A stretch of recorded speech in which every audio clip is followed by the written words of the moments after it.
अस्सलाम वालेकुम एवरीवन। अच्छा बेटा, आज जो हम पास पेपर सॉल्व करने जा रहे हैं दैट इज़ अक्टूबर नवंबर 2020। नया पास पेपर ही है, 1.5 घंटे का पेपर एंड 35 MCQs। ठीक है, हम स्टार्ट करते हैं और देखते हैं एग्जामिनर हमसे इस पास पेपर के अंदर क्या क्या पूछता है, किस तरीके की बातें करता है। अच्छा, सबसे पहला क्वेश्चन है, क्वेश्चन नंबर 1। बोलता है a trader prepares financial statement each year, what does these assess the trader to do. बोलता है कि भाई ये जो अपनी फाइनेंशियल स्टेटमेंट्स बनाता है हर साल, ये फाइनेंशियल स्टेटमेंट्स ट्रेडर को किस तरीके से हेल्प करती हैं। याद रखिएगा, जो ट्रेडर होता है जब वो अपनी फाइनेंशियल स्टेटमेंट्स बनाता है तो वो अपने बिजनेस की परफॉर्मेंस देख रहा होता है और वो परफॉर्मेंस को देखते हुए अपने बिजनेस के फ्यूचर के डिसीजंस लेता है।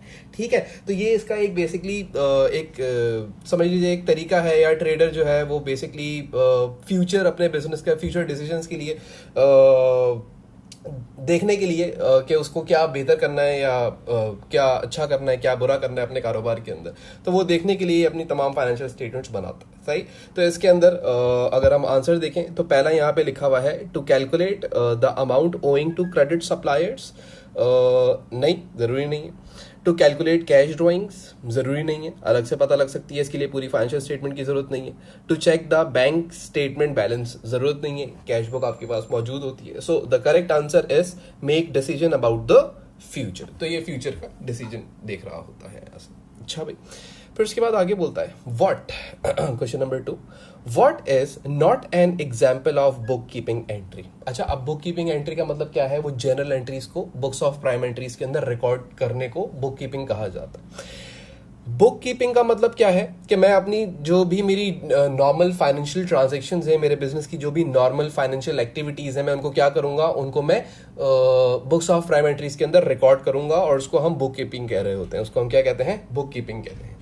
अच्छा भाई, यहाँ पे अगर हम देखें तो सबसे पहले यहाँ पे लिखा हुआ है an entry made in the book, an entry made in the bank column of the cash book for a check received. अच्छा भाई, अब ये बोल रहे हैं कि इन्होंने एक एंट्री डाली है बैंक कॉलम के अंदर अपनी कैश बुक के अंदर, तो कैश बुक इटसेल्फ एक बुक ऑफ प्राइम एंट्री है, तो ये एग्जाम्पल ऑफ बुक कीपिंग ही होगी। इस एग्जामिनर ने पूछा है नॉट एन एग्जाम्पल। हाँ, तो ये तो एग्जाम्पल है। बोलता है cost of goods purchase on credit entered in suppliers account, again book keeping का काम है। Expense paid during the year, okay, यहां पे लिखा हुआ है, सुनिएगा जरा बात को गौर से, expenses paid during the year entered in income statement. तो ये जो इनकम स्टेटमेंट है ये क्या है? ये आपकी फाइनेंशियल स्टेटमेंट्स होती हैं और ये बुक कीपिंग की एग्जाम्पल नहीं होती, क्योंकि जब eight the end of the year जब आप अपनी इनकम स्टेटमेंट और बैलेंस शीट्स बना रहे होते हैं तो वो एक बिल्कुल डिफरेंट स्टोरी होती है, उनको बुक कीपिंग नहीं कहा जाता। हाँ, जो आपने पिछले पूरे साल के अंदर बुक कीपिंग की थी, उसी बुक कीपिंग को देखते हुए आप अपनी फाइनेंशियल स्टेटमेंट्स बनाते हैं, इनकम स्टेटमेंट बैलेंस शीट बनाते हैं, वहां से इन्फॉर्मेशन को एक्सट्रैक्ट कर करके यहाँ पे लाके रिकॉर्ड कर रहे होते हैं। तो ये बुक कीपिंग की एग्जाम्पल नहीं है, बल्कि ये फाइनेंशियल स्टेटमेंट्स होती हैं। अच्छा भाई, फिर उसके बाद जाहिर सी बात है डी को पढ़ने की जरूरत नहीं है, वो आंसर नहीं हो सकता। So the correct answer is C.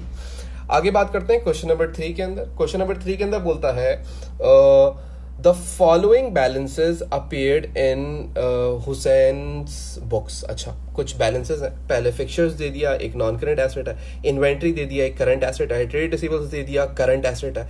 Trade payables दे दिया, करंट लायबिलिटी है। Other receivables current assets, other payable current liability. Loan to Imran asset है, क्योंकि आपने इमरान को लोन दिया है।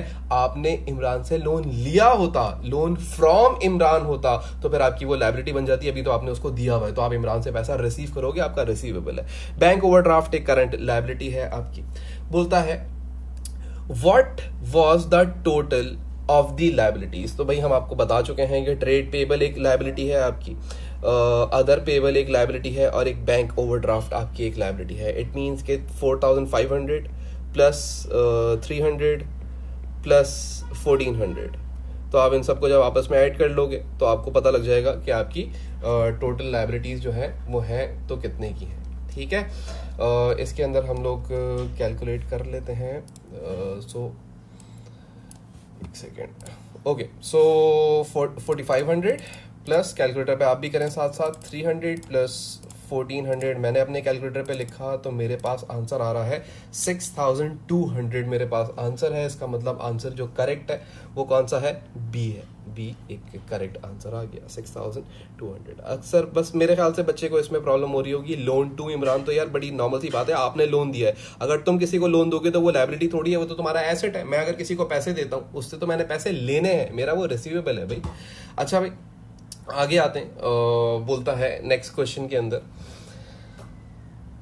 What does the owners equity consist of. जो ओनर इक्विटी होती है उसका मतलब क्या है, मतलब वो ये कहना चाह रहा है ना सिंपल क्वेश्चन के अंदर, what does owners equity consist of. अच्छा किस चीज़ों से ओनर इक्विटी बनती है। अच्छा भाई देखते हैं, सबसे पहले यहाँ पे लिखा हुआ है the amount of money in the business bank account. नहीं, जो बिजनेस बैंक अकाउंट में सिर्फ पैसा होता है वो ओनर्स इक्विटी नहीं हो सकता, तो ये बात तो गलत है।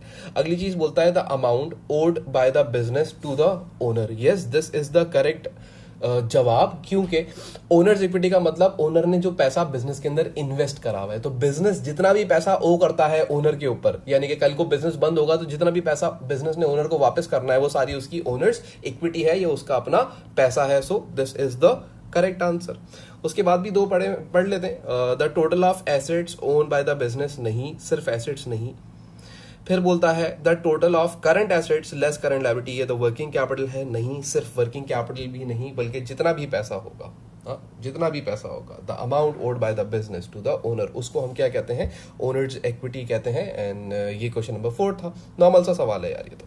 अच्छा भाई क्वेश्चन नंबर 5 पढ़ते हैं। क्वेश्चन नंबर 5 के अंदर देखो क्या बोलता है एग्जामिनर, बोलता है which entries did Sally makes to record the following transactions? Rashid, a credit customer, returned damaged goods. अच्छा भैया क्या हुआ है कि आपने ऐसे अज्यूम करना है कि आप सैली हैं और आपका एक कस्टमर था राशिद, जिसने आपको क्या करा है, उसने आपको गुड्स रिटर्न कर दी हैं। इसका मतलब बड़ा सिंपल सा हो गया कि आपने पहले राशिद को सामान बेचा होगा, आपने सेल्स करी होंगी। आज राशिद ने क्या करा, आज राशिद ने सेल्स रिटर्न कर दी हैं। तो सिंपल सेल्स रिटर्न की एंट्री बन जाएगी, सेल्स रिटर्न डेबिट हो जाएगा एंड राशिद भाई जो है वो क्रेडिट हो जाएंगे। सो द करेक्ट आंसर है सी। इसके अंदर मजीद कोई बात करने की जरूरत ही नहीं है, ठीक है। तो ये तो बड़ी नॉर्मल सी बात है।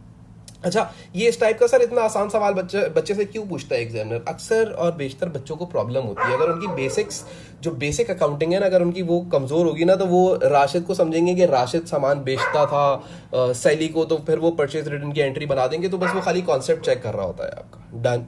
अच्छा भाई फिर आगे देखते हैं, आगे क्या बोलता है। नंबर 6 के अंदर बोलता है the following account appeared in the books of Mary. अच्छा अब ये मैरी की बुक है, अब याद रखिएगा मैरी की बुक का मतलब मैरी ने अकाउंट बनाया है। मैरी ने किसका अकाउंट बनाया है, एक कोई पॉल साहब हैं, इनका अकाउंट बनाया हुआ है। और पॉल साहब का अकाउंट अगर आप देखें तो सबसे पहले बैलेंस बीडी लिखा हुआ है 90 का और फिर लिखा हुआ है सेल्स 150 की बेसिकली, और सीडी बैलेंस यहाँ पे लिखा हुआ है। तो इसका मतलब मुझे फौरन से समझ आ गया कि ये मेरा जो बंदा है पॉल, ये मेरा ट्रेड रिसीवेबल है,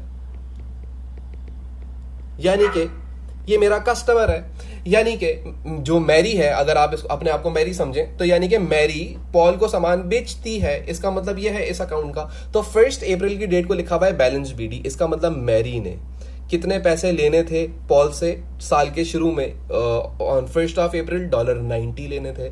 फिर मैरी ने 150 की पॉल को मजीद सेल्स कर दी तो रिसीवेबल बढ़ गया।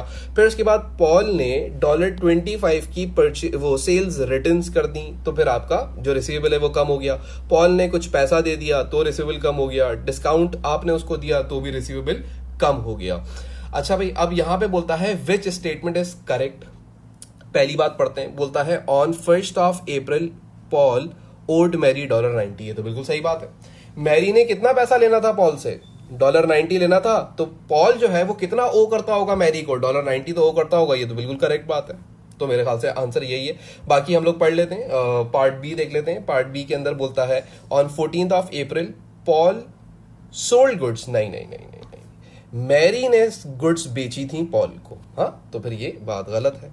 और उसके बाद बोलता है on 21 April Mary return goods. नहीं, पॉल ने रिटर्न की है, क्योंकि पॉल को बेचोगे तो पॉल ही रिटर्न करेगा गुड्स।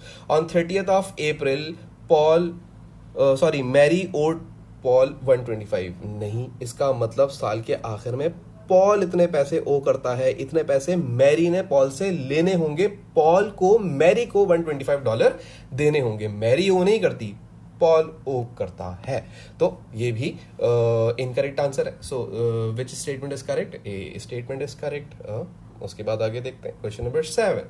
क्वेश्चन नंबर 7 के अंदर एग्जामिनर बात करता है, in which section of Zed's ledger would the following account be maintain? Sales account, the account of H और ट्रेड रिसीवेबल। अच्छा भाई, बोल रहा है सेल्स अकाउंट कहाँ पे मेंटेन किया जाएगा, और कस्टमर है एक इनका, ट्रेड रिसीवेबल है, उसका जो अकाउंट है वो कहाँ पे मेंटेन किया जाएगा। अच्छा याद रखिएगा, जो सेल्स अकाउंट होता है इसको हम जनरल लेजर कहते हैं। अपनी बेसिक अकाउंटिंग जब हम लोग पढ़ाया करता था मैं, तो मैंने आपको उसमें सिखाया था कि जो सेल्स का अकाउंट होता है उसको हम जनरल लेजर या नॉमिनल लेजर कह सकते हैं। अच्छा भाई, और जो कस्टमर का अकाउंट होता है उसको हम सेल्स लेजर कहते हैं। सेल्स लेजर किसको कहा जाता है? कस्टमर के अकाउंट को। ये बात मैं ऑलरेडी आपको बहुत दफा सिखा चुका हूं, ये बच्चे को हमेशा कंफ्यूजन रहती है। हर साल, पिछले मेरे ख्याल से 30 साल मैंने देखे होंगे, जब से 30 साल, मेरे ख्याल से 30, हाँ 70s पे भी ये बातें पूछा करता था वो, बिल्कुल बिल्कुल आराम से। तो 30 से भी ऊपर साल हो गए अब तो, खैर। अच्छा भाई, फिर आगे बात करते हैं। बोलता है, Sue allow 2% cash discount to a credit customer. अच्छा भाई, सू ने क्या किया है? 2% कैश डिस्काउंट दिया है अपने क्रेडिट कस्टमर को, who settle their account with in 28 days. बोलती है कि जो भी कस्टमर 28 दिनों के अंदर मुझे पेमेंट करेगा, मैं उसको 2% का कैश डिस्काउंट दूंगी। जेन purchased goods at list price $200 on 10th of September. She returned these goods on 15th of September. उसने 10 सितंबर को ली थी, 15 सितंबर को रिटर्न कर दी। Which entry would Sue make on 15th of September? यानी कि बेसिकली पहले क्या हुआ होगा? पहले सू ने जेन को सामान बेच दिया होगा। हाँ, इसका मतलब सू ने सामान बेचा किसको? जेन को। आपने अपने आप को क्या सोचना है? आप कौन है? सू है। तो आपने क्या किया था? जेन ने आपसे सामान खरीदा था, तो आपने तो उसको बेचा होगा ना। अब आप ऐसे सोचे, बस ये कंफ्यूज करता है। आप अपना कॉन्सेप्ट क्लियर रखो, भाई मैं कौन हूं मुझे पता होना चाहिए। तो अगर कोई बंदा मुझसे खरीद रहा है तो मैं तो उसे बेच ही रहूंगा ना। तो सू ने इसको सामान बेचा था, आज ही क्या कर रही है? ये रिटर्न्स लेके आ रही है, यानी कि बोल रही है भाई ये सामान वापस ले लो। तो पहली बात, सू के लिए ये सेल्स रिटर्न्स होंगी। सू के लिए क्या होंगी? सेल्स रिटर्न्स होंगी। अब ये सेल्स रिटर्न किस वैल्यू से होनी चाहिए? क्या आप ऐसे सोचेंगे कि 200 के ऊपर हमारा 98% अगर हम निकाल लें तो 196 की रिटर्न्स होंगी? क्या ऐसा होगा? नहीं। अब एक बहुत इंपॉर्टेंट कॉन्सेप्ट देने वाला हूं, जरा गौर से सुनिएगा। जब आपने सेल्स करनी थी तो एंट्री क्या बनी होगी? सेल्स जब आपने की होंगी तो आपने बोला होगा ट्रेड रिसीवेबल जेन, डेबिट हो गई होगी 200 से, और सेल्स क्रेडिट हो गई होंगी 200 से। सर आपने डिस्काउंट का जिक्र क्यों नहीं किया इस एंट्री के अंदर? तो बेटा याद रखना, जब कैश डिस्काउंट होता है, जब भी जिंदगी में देखो कैश डिस्काउंट है, तो कैश डिस्काउंट उस वक्त रिकॉर्ड किया जाता है, या कैश डिस्काउंट उस टाइम पे रिकॉर्ड किया जाता है जिस टाइम पे आपका कस्टमर आपको पेमेंट करता है। जब वो बेच रहे हो सामान उस टाइम पे कैश डिस्काउंट नहीं, उस टाइम पे जिस डिस्काउंट को हम रिकॉर्ड करते थे वो ट्रेड डिस्काउंट हुआ करता था। सही है? यानी कि वो ट्रेड डिस्काउंट को रिकॉर्ड क्या करते थे, यानी कि उस वैल्यू को माइनस कर दिया करते थे। कैश डिस्काउंट और ट्रेड डिस्काउंट के अंदर जमीन आसमान का फर्क है। ट्रेड डिस्काउंट क्या होती है? नॉर्मल बार्गेनिंग होती है at the time of sale. हाँ, लेकिन जो कैश डिस्काउंट होता है वो कब एंट्री के अंदर आएगा? जब कस्टमर पैसा दे रहा होगा। आओ मैं इसको और मजीद वाज़ेह करके बात को समझाऊं। दो रीजन हो सकते थे। लेट सपोज आपका जो जेन है वो ओवर 28 डेज में पेमेंट करता, यानी कि 28 दिन गुजर जाने के बाद तो इसको कोई डिस्काउंट नहीं मिलता। तो एंट्री क्या बनती? आपके बैंक में पैसा आ जाता, बैंक डेबिट हो जाता 200 से, एंड ट्रेड रिसीवेबल्स क्या हो जाते? क्रेडिट हो जाते 200 से। यही एंट्री बननी चाहिए थी। हाँ, अगर वो विद इन 28 डेज में पेमेंट कर देता, विद इन 28 डेज में पेमेंट कर देता जेन जो है, तो फिर क्या एंट्री बनती? फिर ये एंट्री बनती कि आपके बैंक में पैसा आता सिर्फ और सिर्फ 2% लेस होके 200 के बजाय 196।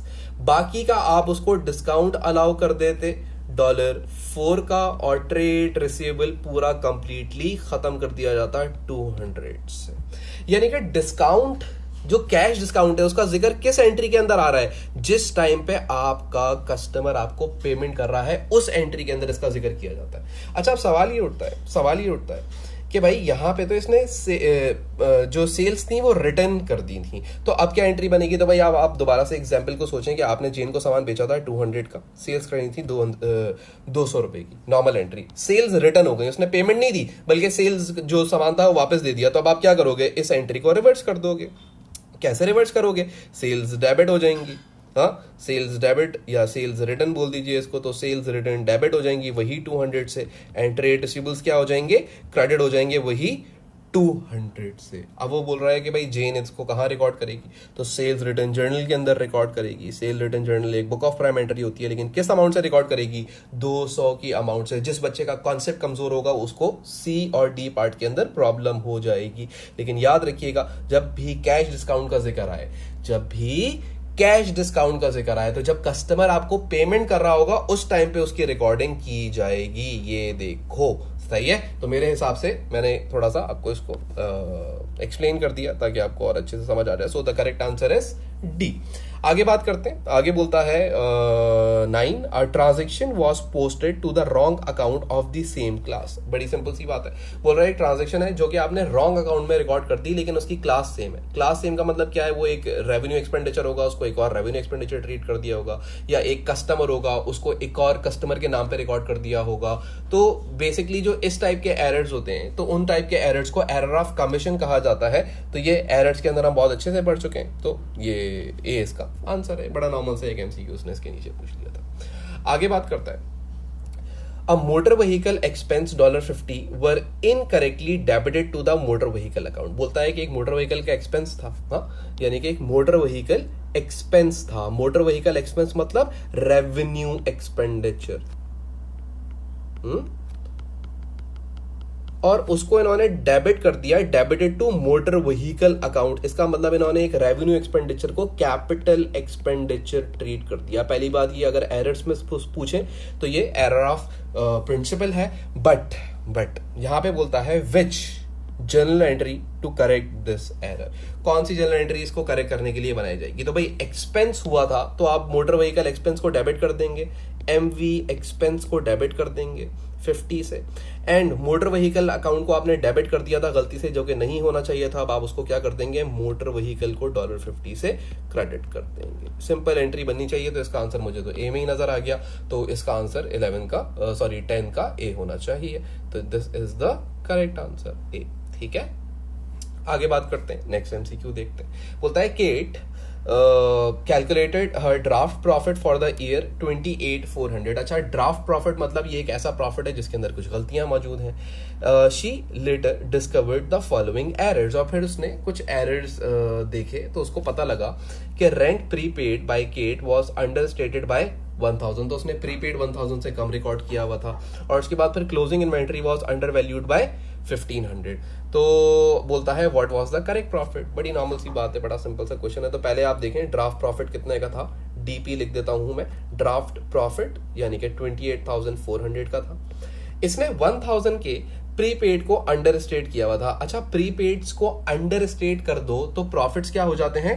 कम हो जाते हैं। प्रॉफिट्स क्या हो जाते हैं? कम हो जाते हैं। अब जरा सोचिएगा इस बात को कि मैं प्रीपेड को एक्सपेंसेस के अंदर क्या करता था। आपने हमेशा जब इनकम स्टेटमेंट बनाई है तो प्रीपेड्स को एक्सपेंसेस के अंदर आप क्या किया करते थे? सब्ट्रैक्ट किया करते थे, यानी कि एक्सपेंसेस को कम कर दिया करते थे। एक्सपेंसेस को क्या करते थे? प्रीपेड कम करते थे। तो एक्सपेंसेस को अगर प्रीपेड कम करेंगे तो प्रॉफिट्स क्या हो जाएंगे?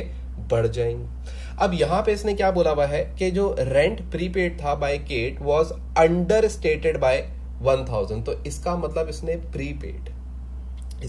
प्रीपेड अंडर स्टेट रिकॉर्ड किया हुआ था। तो इसका मतलब प्रीपेड कम रिकॉर्ड किया हुआ था। प्रीपेड कम रिकॉर्ड किया तो एक्सपेंसेस बढ़ गए, एक्सपेंसेस बढ़े हुए होंगे तो प्रॉफिट्स गिरे हुए होंगे। आज वापस क्या कर लो? एडजस्ट कर लो, प्रॉफिट को 1000 रुपए एड बैक कर दो।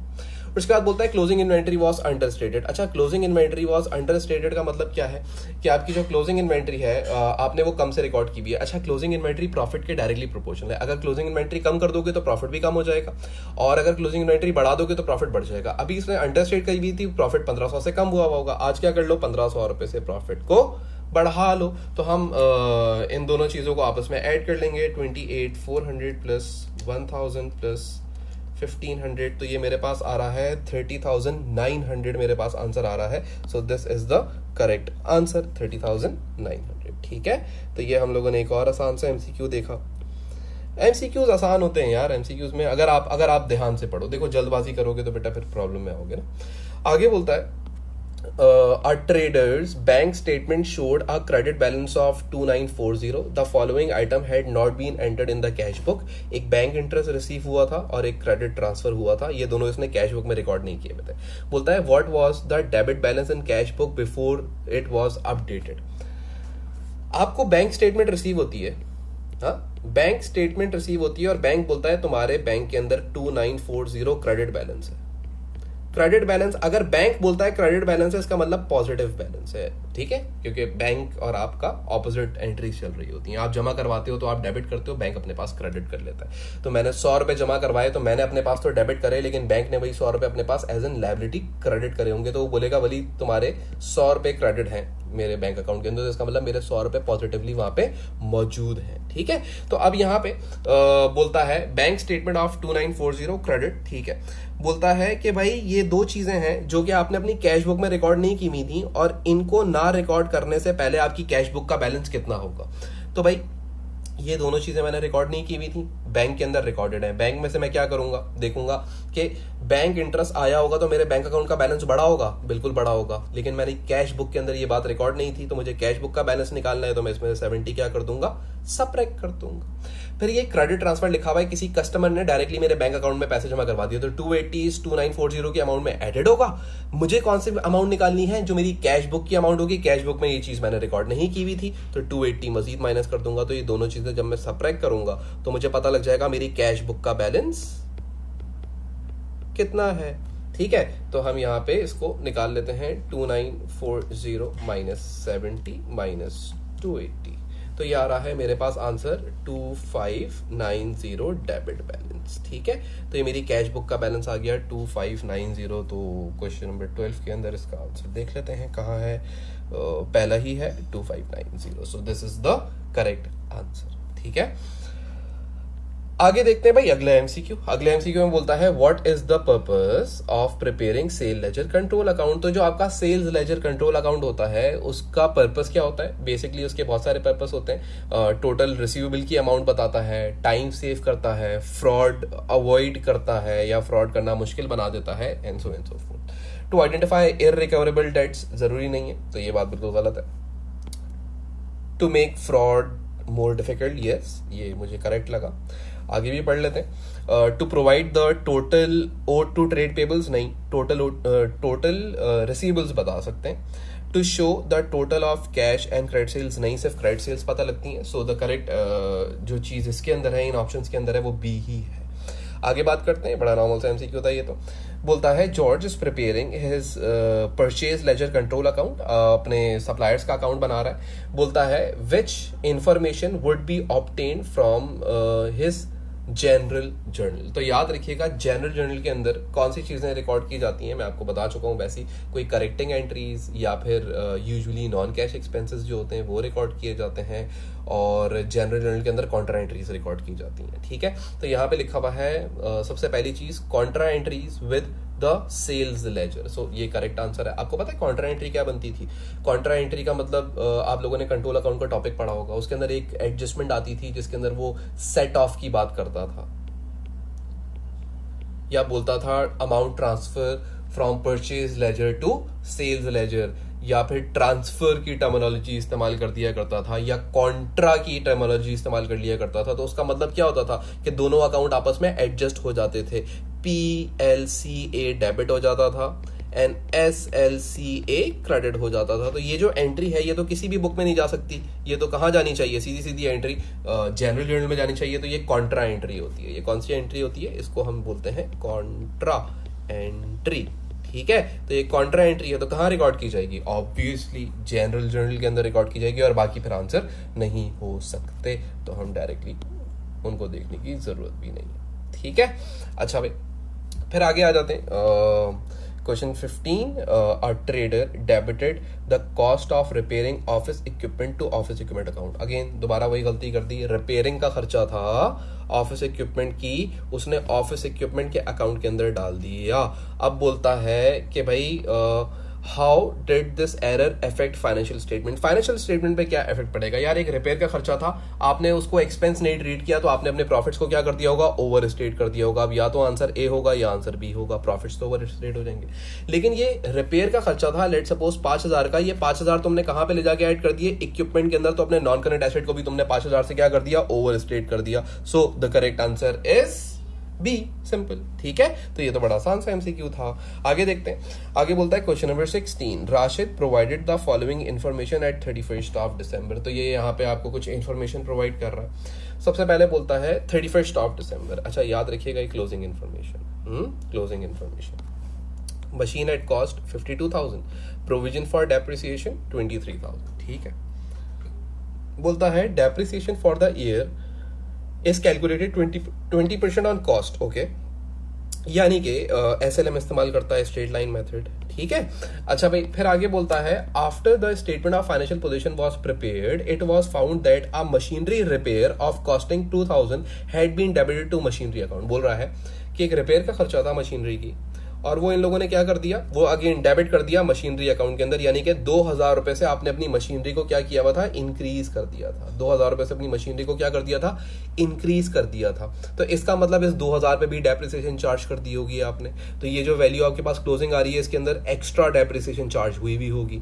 तो अब वो आपसे क्या पूछता है, अब वो बोलता है what is the correct balance on provision for the depreciation of machinery account. तो भाई करेक्ट बैलेंस आपने कैलकुलेट करना है। तो करेक्ट बैलेंस आप कैसे कैलकुलेट करेंगे, पहले आप ये देखें कि आपने एक्स्ट्रा डेप्रिसिएशन कितने पे लगाई है, 2,000 पे 20% लगा देंगे हम पहले। ठीक है, तो हम लोग देख लेते हैं भाई ये कितना आ जाएगा, मेरे ख्याल से 400 आना, 400 बोल रहा हूँ, 2,000 है ना, तो 400 ही आना चाहिए। 2,000 इंटू 20 कभी कभी कर लेना चाहिए कैलकुलेशन, यस 400 ही आ रहा है। तो मेरी ये जो डेप्रिसिएशन है, ये जो मेरी प्रोविजन फॉर डेप्रिसिएशन है, इसके अंदर कितने रुपए ज्यादा रिकॉर्डेड है, 400 रुपए। तो ये 400 रुपए अगर मैं माइनस कर दूं इसमें से, हाँ ये 400 रुपए अगर मैं इसमें से निकाल दूं तो करेक्टेड बैलेंस पता लग जाएगा मुझे मेरे पीवीडी अकाउंट का। तो ये कितना आ जाएगा, 22,600 होना चाहिए, ये करेक्टेड बैलेंस है। सो बी आंसर होना चाहिए, सिंपल है, सिंपल सी बात है ये। ठीक है, अगला एमसीक्यू देखते हैं भाई। अगले एमसीक्यू में बोलता है अ machine which cost 32,000 was sold for 14,000. The total depreciation at the date of disposal was 15,000. What was the profit or loss on disposal? भाई प्रॉफिट हुआ या लॉस हुआ, तो चीज कितने की थी, 32,000 की चीज थी। ठीक है, अच्छा आपने उसको बेचा कितने का, 14,000 का। तो आपने बेनिफिट कितना हासिल करा उसको बेच के, पैसा कितना हासिल करा, 14,000 का, और इस्तेमाल करके कितना बेनिफिट हासिल करा, 15,000 का। तो अगर मैं आपसे पूछूं कि भाई आपने टोटल बेनिफिट कितना हासिल करा एसेट से, तो आप बोलोगे सर 14,000 उसको बेच के पैसा मिला और $15,000 का मैंने उसको इस्तेमाल करके फायदा किया। यानी कि अगर मैं दोनों को आपस में ऐड कर लूं तो 29,000 का फायदा किया मैंने अपने टोटल एसेट से।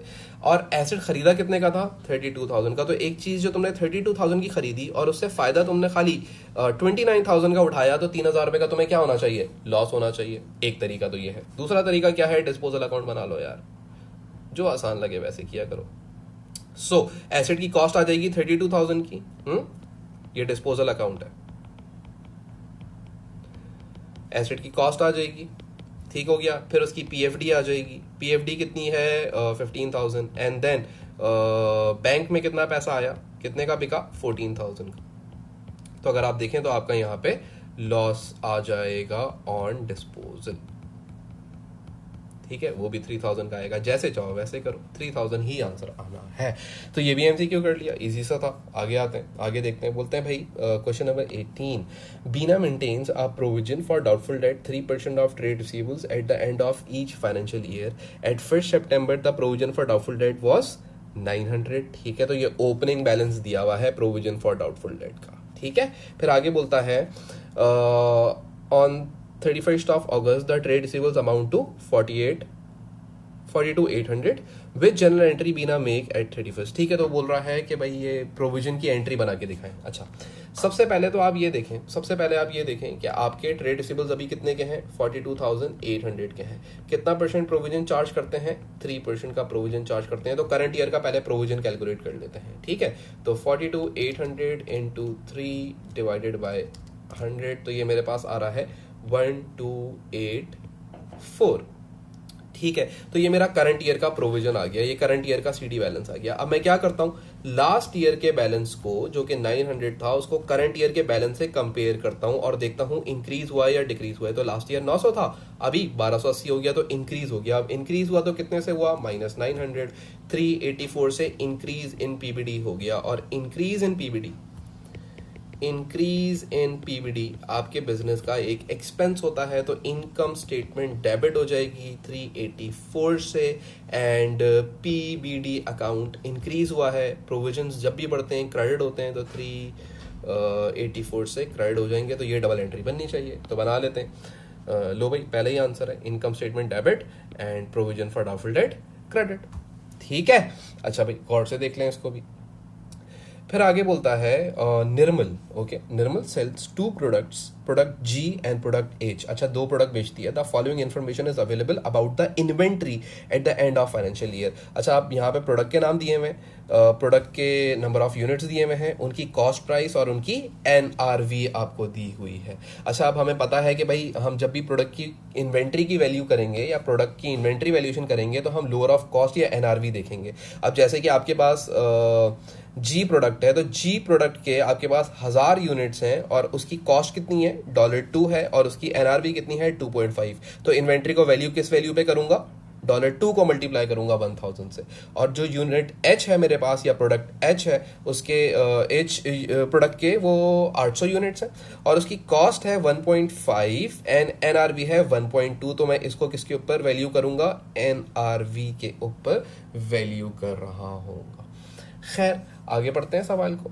It was found that 100 unit of G were damaged and were unsaleable. ठीक है, तो बोल रहा है 100 यूनिट्स जी के जो हैं वो क्या हो गए हैं, खराब हो गए, उड़ गए हैं।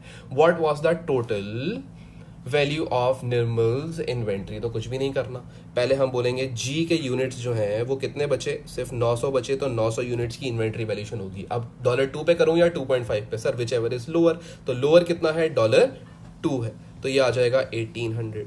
ठीक हो गया। और जो एच है, प्रोडक्ट एच है, उसके कितने यूनिट्स हैं, 800 यूनिट्स हैं। इसको मल्टीप्लाई किससे करूंगा, sir which ever is lower. तो एनआरवी लोअर है या कॉस्ट लोअर है, सर एनआरवी लोअर है, तो एनआरवी से मल्टीप्लाई कर देंगे 1.2। तो ये कितना हो जाएगा, इसको मैं कैलकुलेट कर लेता हूँ, एहतियातन इनटू 1.2, ये सही सोच रहे थे, 960। दोनों को आपस में ऐड कर लें तो टोटल इन्वेंट्री पता लग जाएगी, प्लस 1800। तो ये आ गई है मेरे पास 2760 की। ये मेरे पास क्या है, क्लोजिंग, सॉरी, ये मेरे पास क्या है, क्लोजिंग इन्वेंट्री। ठीक हो गया। तो ये हम आंसर देख लेते हैं। आंसर इसका है 19 का हमारे पास ऑप्शन ए के अंदर। ठीक हो गया। आगे बोलता है which is not a service business. भाई वो बिजनेस जो buying and selling of goods करता है वो सर्विस बिजनेस नहीं होता। तो हेयर ड्रेसर जो है वो तो एक सर्विस बिजनेस है, डॉक्टर्स, लॉयर्स सब सर्विस बिजनेस है, अकाउंट प्रैक्टिस सर्विस बिजनेस है, computer repair shop computer repair services provide कर रहा है। So the super market will be the answer. Super market goods को बेचती है तो वो सर्विसेज प्रोवाइड नहीं कर रही होती बल्कि वो ट्रेडिंग कर रही होती है। ठीक है, गुड्स की ट्रेडिंग कर रही होती है, ट्रेडिंग तो सभी कर रहे हैं। अच्छा भाई आगे आ जाए। The financial year of Peter ends on 30th of September। तो जो फाइनेंशियल ईयर है पीटर का वो खत्म होता है 30 सितंबर को। On 1st of August 2020 Peter receive rent 1000। This covered the period from 1st July to November 2020। अच्छा भाई, इन्होंने एक रेंट रिसीव करा है और वो कितना रेंट रिसीव करा है, $1000 का। इनका ईयर एंड होता है कब, सितंबर में। और इन्हें जो अभी 1000 रुपए का रेंट मिला है ये कितने टाइम पीरियड कवर कर रहा है, जुलाई से लेके नवंबर तक, यानी कि जुलाई, अगस्त, सितंबर, अक्टूबर, नवंबर। यानी कि इसको जो ये $1000 मिले हैं, ये $1000 इसको 5 मंथ्स के मिले हैं। तो पर मंथ रेंट हम पहले कैलकुलेट कर लेते हैं। तो ये मेरे ख्याल से 200 हो जाएगा। तो 200 पर मंथ रेंट है। ठीक है, 200 पर मंथ। अब वो ये बोलता है which entry will be made in Peter statement of financial position at 30th September 2020। अच्छा, अब आप ये नोटिस करें तो आपका ईयर एंड कब हो गया, 30th सितंबर को हो गया, लेकिन आपको पैसे कितने एक्स्ट्रा मंथ्स के मिले हुए हैं सर? सितंबर के बाद अक्टूबर और नवंबर, अक्टूबर और नवंबर 2 महीने के आपको एडवांस में रेंट मिला हुआ है। हाँ, 2 महीने का, 2 मंथ्स का आपके पास एडवांस रेंट आया हुआ है। और एडवांस में अगर आपके पास रेंट आ चुका है तो इसका मतलब क्या है, ये आपकी एक लायबिलिटी है, तो आप अपनी लायबिलिटी में शो कर दोगे ये एडवांस 2 मंथ का एडवांस में पैसा आया हुआ है, क्योंकि ईयर एंड हो गया सितंबर में। सितंबर से आगे की जो भी चीजें आई हैं वो इस साल की बैलेंस शीट में जिस दिन सितंबर वाले दिन बन रही होगी उस दिन वो लायबिलिटीज में शो कर देगा। So the answer will be 2 month rent. तो 1 मंथ का 200 रुपए है तो 2 मंथ का कितना हो जाएगा, 400 रुपए हो जाएगा। तो 400 रुपए की करंट लायबिलिटी क्रिएट हो जाएगी, तो 400 रुपए की करंट लायबिलिटी आ जाएगी। 1 मंथ का रेंट कितने का है बच्चा, 200 का, तो मल्टीप्लाई बाय 2 कर दो क्योंकि 2 मंथ का रेंट है जो कि एडवांस में आया हुआ है, तो 400 का करंट लायबिलिटी बन जाएगा। आसान सी बात है, ठीक है। तो ये सब मैं आप लोगों को ऑलरेडी लेक्चर्स के अंदर बहुत ध्यान से पढ़ा चुका हूँ ये बातें, तो आपको ये बहुत अच्छे से आसानी से समझ आ गया होगा। अच्छा भाई, फिर आगे देखते हैं question 22।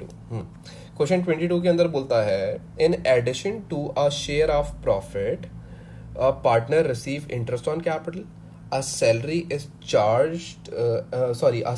and is charged a interest on drawings. How are these recorded in ledger account of partner? ठीक है, तो भाई सबसे पहले इंटरेस्ट ऑन कैपिटल कहाँ रिकॉर्ड होता है, करंट अकाउंट को इंक्रीज करता है, और करंट अकाउंट की नेचर क्रेडिट नेचर होती है। इंटरेस्ट ऑन कैपिटल पार्टनर को मिलता है तो करंट अकाउंट क्रेडिट हो जाएगा। तो करंट अकाउंट को हम क्या कर देंगे, क्रेडिट कर देंगे। अब मुझे यहाँ पे एक ऑप्शन ये नजर आ रही है और एक ऑप्शन ये नजर आ रही है, सैलरी। सैलरी भी पार्टनर को मिलती है तो इसका मतलब वो भी उसके करंट अकाउंट को क्रेडिट करती है। तो ये मुझे सी तक अब तक बात समझ आई। इंटरेस्ट ऑन ड्रॉइंग पार्टनर्स की इनकम को कम करता है तो ये करंट अकाउंट को डेबिट कर देता है। So the correct answer is C rather than B. ठीक है, तो इस तरीके से आप इसको पहचाना करें। अच्छा भाई, ये बहुत ही सिंपल सा एमसीक्यू पूछा है इसने। आगे बात करते हैं, बोलता है a sports club provide the following information, subscription for the year, profit from sale of refreshment, depreciation, rent and insurance, wages. ठीक है, what was the total income for the year. Total income निकालनी है तो income तो दो ही है, एक subscription income है और एक प्रॉफिट है, तो हम इन दोनों को आपस में ऐड कर लेते हैं। 26,800 प्लस 4,200, तो ये आ रहा है 31,000। सो the correct answer will be 31,000, 31,000। दोनों को आपस में ऐड कर लोगे, ठीक है, इन दोनों को आपस में ऐड कर लोगे, यही दोनों इनकम है ना। 31,000 इसमें, तो पता नहीं क्यों पूछा इसने ये। अच्छा भाई, हाँ, बच्चे ने पता है क्या गलती की होगी, बच्चे ने इनकम में से एक्सपेंसेस माइनस करके प्रॉफिट शो कर दिया होगा। हाँ, निकाल के देखते हैं। चलो, 31,000 की इनकम है, इसमें से जरा एक्सपेंसेस माइनस करते हैं। तो 1,500 का एक्सपेंस है, माइनस 12,600 का एक एक्सपेंस है, माइनस 3,200 का एक एक्सपेंस है। तो ये आ रहा है हमारे पास, मेरे पास तो 13,700 आ रहा है, दोबारा करते हैं जरा। 26,800 माइनस 4,200, सॉरी प्लस करो ना 4,200, तो एक सेकेंड ना, प्लस 4,200, 31,000 माइनस 1,500 माइनस 12,600 माइनस 3,200, ठीक है 13,700। अच्छा, 13,700 की तो यहाँ पे फिगर ही नहीं है। अगर ये 13,700 की भी एक फिगर लिख देता ना यहाँ पे, लेट सपोज ये ए की जगह यहाँ पे 13,700 लिख देता, तो बहुत सारे बच्चों ने ये आंसर करेक्ट करके आए होते, मतलब ये आंसर लिख के आए होते। हाँ, अगर मैं एग्जामिनर होता तो मैं चालाकी जरूर करता, लेकिन इसने बहुत आसान सा सवाल पूछ लिया, कंफ्यूज भी नहीं किया ऑप्शंस में ले जाके, वरना ऑप्शन में ले जाके तो कंफ्यूज करो भाई थोड़ा सा, ताकि पता तो लगे बच्चे को आता है नहीं आता है। अच्छा भाई, फिर आगे बोलता है a club was formed on 1 जुलाई। ठीक है, 1 जुलाई को एक क्लब फॉर्म हुआ है। बोलता है during the year 30 June subscription receive from members total 2,500 रुपए, तो टोटल 2,500 रुपए आपके बैंक में आए। This include 120 paid in advance for next year, subscription outstanding on 30 जून 2020 280 का। How much was recorded in subscription income and expenditure account. ठीक है, तो भाई आप सब्सक्रिप्शन अकाउंट बना लो, सिंपल सा। अच्छा, ये अभी शुरू किया था इन्होंने क्लब, तो ओपनिंग बैलेंस नहीं है सब्सक्रिप्शन अकाउंट का, ठीक है, तो ये सब्सक्रिप्शन अकाउंट है। अच्छा, मैं आपको बता चुका हूं कि ये इनकम का अकाउंट है, तो ए पी पी ए, और इनकम जब भी होती है तो बैंक क्रेडिट साइड पे आता है, इनकम एक्सपेंडिचर डेबिट साइड पे आता है, आप वर्किंग में साइड में ये पहले बना लिया करें। अच्छा, अगर आप देखें तो 120 का एडवांस में पेमेंट आया हुआ है, तो ए के आगे 120 लिख दीजिए एडवांस में। सॉरी यार, एडवांस बोल रहा हूँ, हम लोग तो इसको अरियर्स और प्रीपेड कहते हैं ना। ये एडवांस 120 का है, यानी कि प्रीपेड है 120 का, ठीक है। और उसके बाद फिर आपके पास आउटस्टैंडिंग अरियर्स कितने का है, 280 का, तो 280 का अरियर्स लिख दीजिए। और 2500 आपके बैंक में आए, तो 2500 प्लस 280 करेंगे पहले हम, 2500 प्लस 280 माइनस 120, तो ये आ रहा है 2660, ये हमारा आंसर है। सो इनकम एंड एक्सपेंडिचर में कितना गया, 2660। तो बहुत सिंपल सा क्वेश्चन है। सब्सक्रिप्शन अकाउंट आप ऑलरेडी इससे बहुत ज़्यादा मुश्किल वाले बना चुके हैं, तो ये तो 2 मिनट की चीज़ थी। बस ये याद रखना कि सब्सक्रिप्शन अकाउंट बना लेना साइड में वर्किंग के लिए, ताकि तुम्हें आसानी हो। खुद सोचने मत बैठ जाना, अपनी रॉकेट साइंस मत चलाना प्लीज़। अच्छा भाई, बोलता है Antony does not keep full set of accounting records. He knows his opening and closing cash balance and wish to calculate his cash sales. Which item does not need in order to calculate cash sales? अच्छा, cash sales को आपने calculate करना है और आपके पास cash का opening balance और cash का क्लोजिंग बैलेंस है, तो यानी कि मुझे जितनी भी चीज़ों की ज़रूरत होगी वो कैश की ही चीज़ों की ज़रूरत होगी, उसके अलावा किसी और चीज़ की ज़रूरत नहीं होनी चाहिए। तो यहाँ पे मुझे एक ही चीज़ है जो कैश के अलावा नज़र आ रही है, वो लिखी हुई है कैश ड्राइंग्स। तो ये कैश की ओपनिंग क्लोजिंग बैलेंस में कैश ड्राइंग्स बोल रहा हूँ यार, कैश डिस्काउंट का कोई जिक्र नहीं होता, कैश डिस्काउंट का कोई जिक्र नहीं होता कैश के कॉलम के अंदर, बैंक अकाउंट के अंदर, बल्कि कैश डिस्काउंट के तो अलग से कॉलम बनाए जाते हैं। बाकी सारी चीज़ें इस्तेमाल होंगी, कौन सी नहीं होनी चाहिए, कैश डिस्काउंट। तो ये बहुत इतने बच्चों वाले सवाल कर रहा है, नया पास पेपर है बिल्कुल लेटेस्ट, पता नहीं क्यों इतने आसान आसान सवाल करता है। बोलता है a trader has not maintain full set of accounting records, how can she calculate the credit sales for the year. अच्छा, आपने क्रेडिट सेल्स निकालनी है। क्रेडिट सेल्स आप कैसे निकाल सकते हैं, मैं आपको ऑलरेडी बता चुका हूँ कि आप SLCA बनाते हैं। हाँ, आपको याद है SLCA बनाते हैं, SLCA। यहाँ पे आ जाता है BD बैलेंस, यहाँ पे आ जाता है CD बैलेंस, यहाँ पे आ जाती हैं रिसीट्स,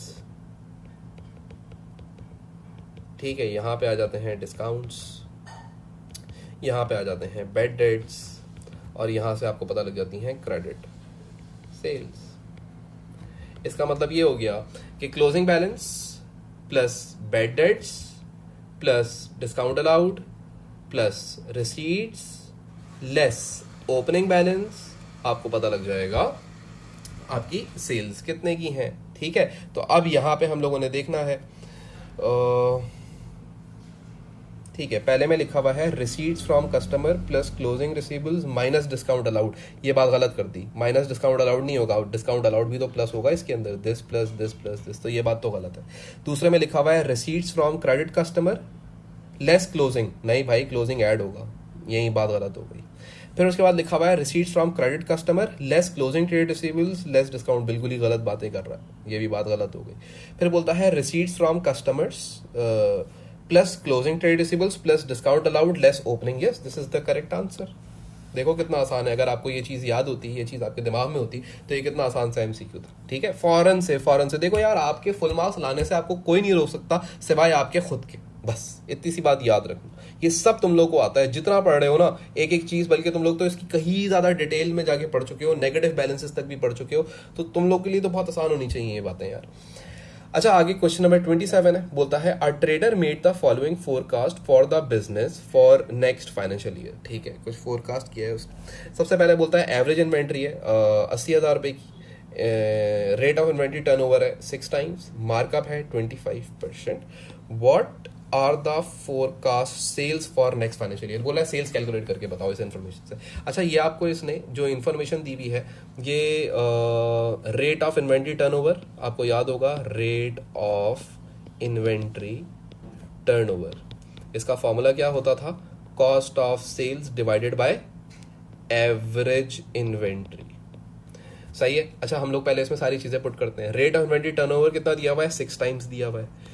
कॉस्ट ऑफ सेल्स कितनी दी हुई है, नहीं दी हुई सवाल के अंदर, X अज्यूम कर लें। एवरेज इन्वेंट्री कितनी दी हुई है, 8,000 की। मैं इसको इससे मल्टीप्लाई करूंगा तो मुझे कॉस्ट ऑफ सेल्स पहले तो पता लग जाएंगी, तो 8,000 मल्टीप्लाई बाय 6, तो ये 48,000 हो जाएगा। तो मेरे पास 48,000 की क्या आ गई सवाल के अंदर, कॉस्ट ऑफ सेल्स। मुझे ये बात पता है कि जो मार्कअप होता है वो हमेशा कॉस्ट के ऊपर लगता है, लेकिन जब मैं कॉस्ट के ऊपर या कॉस्ट ऑफ सेल्स के ऊपर जब मार्कअप लगाऊंगा तो मेरे पास क्या आ जाता है, ग्रॉस प्रॉफिट आ जाता है। तो पहले मैं ग्रॉस प्रॉफिट निकाल लेता हूँ। 48,000 का 25% ग्रॉस प्रॉफिट आ जाएगा। 48,000 इंटू 25 डिवाइडेड बाय 100, तो मेरे पास ग्रॉस प्रॉफिट कितने का आ रहा है, 12,000 का। अच्छा ये मेरे ख्याल से 8,000 में एक दफ़ा देख लो, 80,000 है, ओके सॉरी यार। तो ये 48,000 आ जाएगा, तो ये 1,20,000 आ जाएगा। ठीक है, तो अब मुझे पता लग गया कि मेरी कॉस्ट ऑफ सेल्स कितनी है, 480,000 की है। मेरा ग्रॉस प्रॉफिट कितने का है, 1,20,000 रुपये का है। तो भाई मेरी सेल्स कितने की होंगी सर, दोनों को आपस में ऐड कर लें, कॉस्ट ऑफ सेल्स और ग्रॉस प्रॉफिट को, तो सेल्स पता लग जाएंगी आपको। क्योंकि सर सेल्स में से जब हम कॉस्ट ऑफ सेल्स माइनस करते हैं तो ग्रॉस प्रॉफिट आता है। तो अगर हम कॉस्ट ऑफ सेल्स और ग्रॉस प्रॉफिट को ऐड कर दें तो सेल्स आ जाएंगी। सिंपल बात करी ना मैंने, कोई मुश्किल बात तो नहीं करी। तो दोनों को ऐड कर लो तो 6 लाख बनना चाहिए। सो जो आपकी सेल्स होंगी वो 6 लाख की होंगी। तो 6 lakh 6 lakh 6 lakh, yes this is the correct answer. ठीक है, तो ये मैंने आप लोगों को फॉर्मूला भी पहले समझा दिया, घुमा फिर आगे भी बात कर दी और कॉन्सेप्ट भी दे दिया। तो सारी चीज़ें, अगर कोई प्रॉब्लम हो तब भी आप मुझे व्हाट्सएप करें, बट मेरा नहीं ख्याल कि आपको कोई प्रॉब्लम होगी इसमें। ठीक है, अच्छा भाई आगे देखते हैं। आगे बोलता है a company provides the following information about current ratio. Current ratio की कुछ इन्फॉर्मेशन दे रहा है। ठीक है, तो आपका ईयर 1 में 2.3:1, ईयर 2 में 2.4:1, ईयर 3 में 2.5:1। इसका मतलब क्या हो रहा है, ये 1:1 क्या है, 2.3 करंट एसेट है और 1 लायबिलिटी है। तो पहले आपके पास 1 रुपए की लायबिलिटी पे करने के लिए 2.3 मौजूद हुआ करते थे डॉलर्स, अब या एसेट्स। अब आपके पास दूसरे साल 1 रुपए की लायबिलिटी पे करने के लिए 2.5 मौजूद थे और फिर 2.4 और फिर 2.5। तो इसका मतलब आपका बेसिकली जो एसेट है वो इंक्रीज हो रहा है। What would explain these changes in ratio. Inventory decrease, नहीं भाई ये गलत बात है, इन्वेंट्री डिक्रीज नहीं हो रही। अदर पेबल्स इंक्रीज, नहीं, अगर अदर पेबल इंक्रीज हो रहे होते तो फिर ये 2.3 के बजाय और गिरता। Other receivables are increases, yes या इंक्रीजिंग, अदर रिसीवेबल्स इंक्रीज हो रहे हैं, बिल्कुल सही बात है। अगली पढ़ लेते हैं। ट्रेड रिसीवेबल्स आर डिक्रीजिंग, नहीं ये गलत बात है। ठीक है, सो ये बड़ी नॉर्मल सी बात है। एसेट बढ़ रहा है तो इसमें ऑप्शन में आपने ये देखना था कौन सी ऑप्शन में एसेट बढ़ रहा है, जो ऑप्शन में बढ़ रहा है वो आंसर है। सो आग बंद करके सी आंसर है। Question 29, a trader wants to improve his gross profit margin. वो क्या बोल रहा है कि अपने ग्रॉस प्रॉफिट मार्जिन को इंक्रीज करना चाहता है, अपने ग्रॉस प्रॉफिट मार्जिन को बढ़ाना चाहता है। तो भाई ग्रॉस प्रॉफिट मार्जिन वो किस तरीके से बढ़ा सकता है, how can this be done. Reduce administrative expense, नहीं, एक्सपेंसेस का ताल्लुक तो ग्रॉस प्रॉफिट से होता ही नहीं। रिड्यूस डेप्रिसिएशन, अगेन डेप्रिसिएशन का ताल्लुक ग्रॉस प्रॉफिट मार्जिन से होता ही नहीं। ग्रॉस प्रॉफिट मार्जिन अगर आप भूल रहे हो, अगर आपको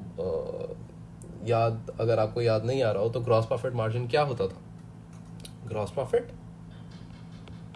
अपॉन सेल्स इनटू 100। ठीक है, तो ग्रॉस प्रॉफिट तक की बात होगी। Reduce rate of cash discount allowed, नहीं, डिस्काउंट अलाउड भी आपका क्या है, एक एक्सपेंस है, ग्रॉस प्रॉफिट के बाद की बात है। To reduce the rate of trade discount, yes, जब तुम ट्रेड डिस्काउंट रिड्यूस करोगे तो तुम्हारे प्रॉफिट ज्यादा होना शुरू हो जाएगा, क्योंकि तुम्हारी सेल्स वैल्यू बढ़ जाएगी, कैश ज्यादा आना शुरू हो जाएगा, तो देयरफॉर तुम्हारा प्रॉफिट बढ़ेगा। Yes, so this is the correct answer. आगे बोलता है question number 30, Misha provides the following information for her first year of trading.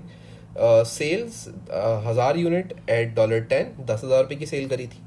Cost 4500 की, ग्रॉस प्रॉफिट 5500 का। In her second year of trading Misha reduce the selling price and sold 1500 unit. ठीक है, तो उसने selling price reduce करी है और 1500 units बेचे हैं। Her gross profit decrease by 250, उसका ग्रॉस प्रॉफिट गिर गया है 250 से। There were no changes in cost price. What was the value of total sales. तो भाई बोल रहा है कि टोटल सेल्स के अंदर आपकी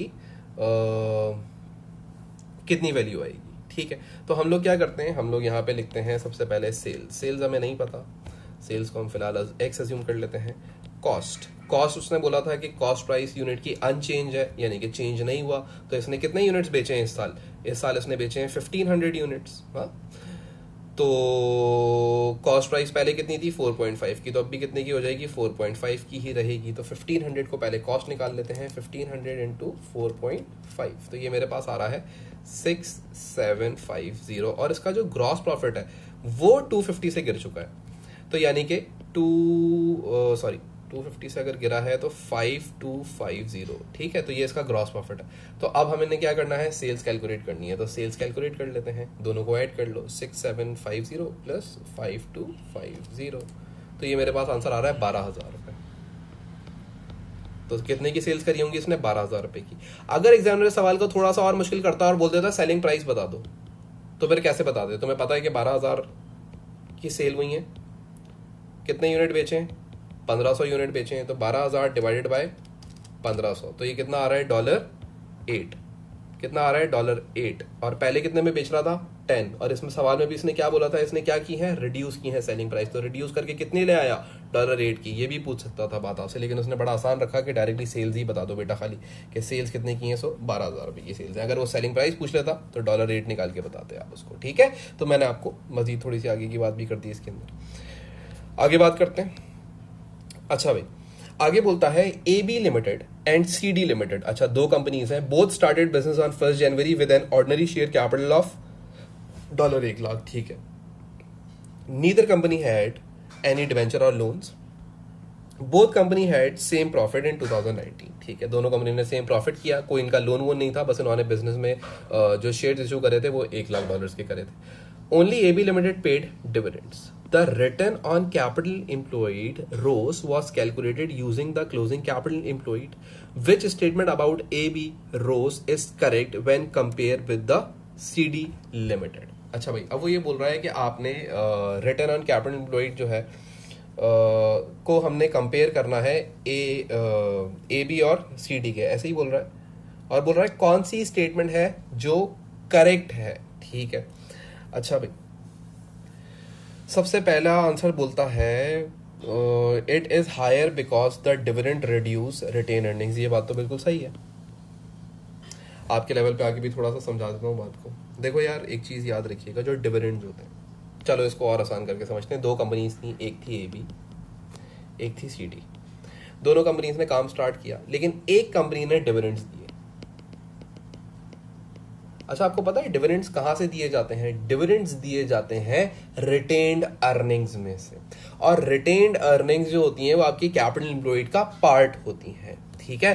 तो अब यहां पे लिखा हुआ है कि इट इज हायर, रोज हायर है AB का CD से, क्योंकि उसकी रिटेन अर्निंग्स जो है वो गिर गई हैं। अगर मैं आपको ROCE, अगर आप बहुत ही भूल चुके हैं तो मैं आपको पूरी बात कर देता हूँ। रोज का फॉर्मूला क्या होता था, net profit divided by capital employed. Capital employed के अंदर आपके शेयर्स भी होते हैं, आपके रिटेन अर्निंग्स भी होते हैं, आपके जनरल रिजर्व भी होते हैं, ठीक है। तो मैं आपको छोटा सा आपके लेवल पे पूरा लिख देता हूँ, ordinary shares plus retained earnings plus general reserve into 100। तो ये रोज का फॉर्मूला बनता है आपके हिसाब से, ठीक है।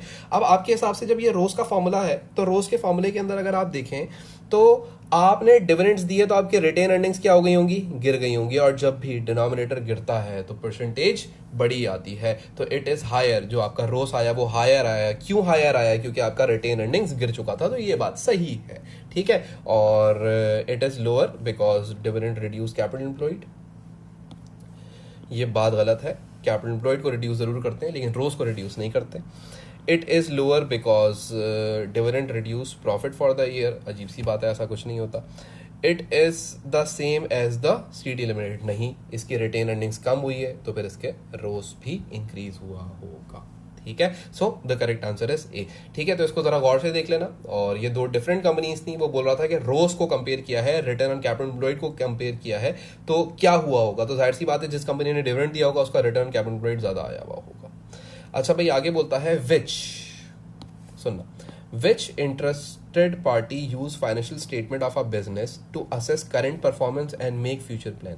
भाई ये कौन करता है? अपने बिजनेस से जो बंदा रिलेट करता होगा, जिस बंदे का कारोबार होगा, यानी कि बेसिकली जो मैनेजर्स होंगे जो इस बिजनेस को चला रहे होंगे वही ये काम करेंगे। बाकी एम्प्लॉइज, बैंक, गवर्नमेंट का ये काम नहीं होता कि वो फ्यूचर एक्टिविटीज के ऊपर या उनकी परफॉर्मेंस के ऊपर कोई नजर रखे।